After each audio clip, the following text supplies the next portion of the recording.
Magandang umaga po sa ating lahat. Ipinagdiriwang po natin ngayon ang dakilang kapistahan ng Kristong Hari. Ang kapistahan ng Kristong Hari ay hudyat ng pagtatapos ng kasalukuyang taon sa kalendaryong pangliturhiya ng ating simbahan. Ipinahiniwatig nito na ang Panginoong Hesukristo ang nagahari sa lahat ng yugto ng ating buhay. Sa Kanya nagsisimula, nagpapatuloy at magtatapos ang lahat ng bagay sa sanlibutan. Bilang panimula ng ating pagdiriwang, magsitayo po ang lahat.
Simulan po natin ang ating banal na pagdiriwang sa ngalan ng Ama at ng Anak at ng Espiritu Santo. Amen.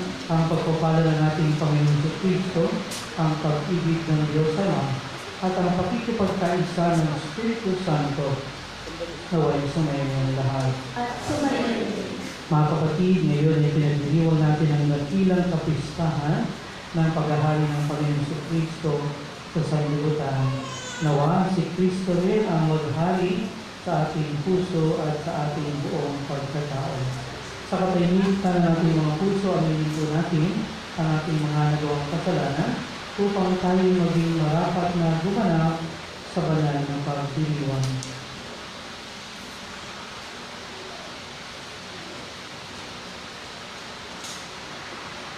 Sabay-sabay tayo, inaamin ko sa makapangyarihang Diyos At sa inyo, mga kapatid, naluha akong nagkasala sa isip, salita, sa gawa, at sa aking pagkukulang. Kaya sinasamo ko sa mahal na Birhen Maria, sa lahat ng mga anghel at mga banal,